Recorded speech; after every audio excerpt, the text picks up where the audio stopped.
কুড়িগ্রামে চলমান বন্যা পরিস্থিতি আরও অবনতি হয়েছে। জেলার ব্রহ্মপুত্র নদের পানি চিলমারি পয়েন্টে ৭৭ সেন্টিমিটার, নুনখাওয়ায় ৭০ সেন্টিমিটার ও হাতিয়া পয়েন্টে ৭৯ সেন্টিমিটার বিপদ সীমার উপর দিয়ে প্রবাহিত হচ্ছে। এতে নতুন করে অনেক এলাকা প্লাবিত হচ্ছে। বর্তমানে বন্যায় জেলার ৪১টি ইউনিয়নের নিম্নাঞ্চলে ২ শতাধিক গ্রাম প্লাবিত হয়েছে। এতে প্রায় ১.৫ লাখ মানুষ পানিবন্দী হয়ে পড়েছে। ৫,৫৮০ হেক্টর ফসলি জমি পানিতে নিমজ্জিত হয়ে রয়েছে।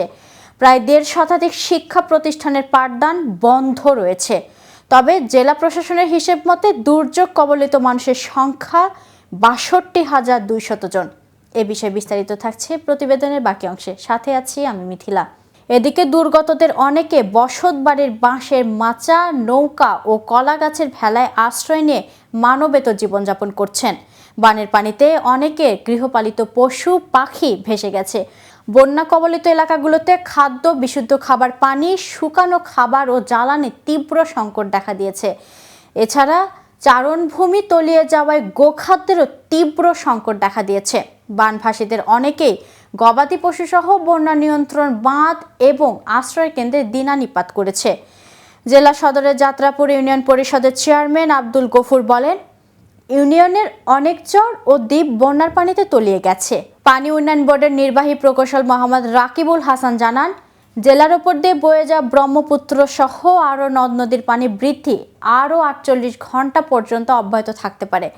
ব্রহ্মপুত্র নদের পানি ৩টি পয়েন্টে বিপদসীমার উপর দিয়ে প্রবাহিত হচ্ছে। তবে অন্যান্য নদ নদীর পানি বিপদসীমার নিচেই রয়েছে।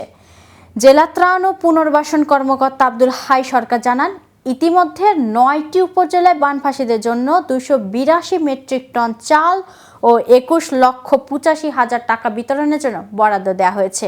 তাছাড়া ৩৯৫ মেট্রিক টন চাল ও ৮,৫০,০০০ টাকা মজুত রয়েছে। এগুলো পর্যায়ক্রমে বিতরণ করা হবে। জেলা প্রশাসক মোহাম্মদ সাইদুর আরিফ জানান, জেলায় ৯টি উপজেলার মধ্যে ৮টি উপজেলায় বন্যা কবলিত। ইতিমধ্যে জেলায় ৪০৪টি আশ্রয় কেন্দ্র খোলা হয়েছে। শুক্রবার ৬০টি উপজেলায় প্রায় ৩,০০০ পরিবারের মাঝে চাল বিতরণ করা হয়েছে। আজ এ পর্যন্তই। এতক্ষণ সাথে থাকার জন্য ধন্যবাদ। নিত্য নতুন সংবাদের আপডেট পেতে ডেইলি উষারবাণীর সাথেই থাকুন। ধন্যবাদ।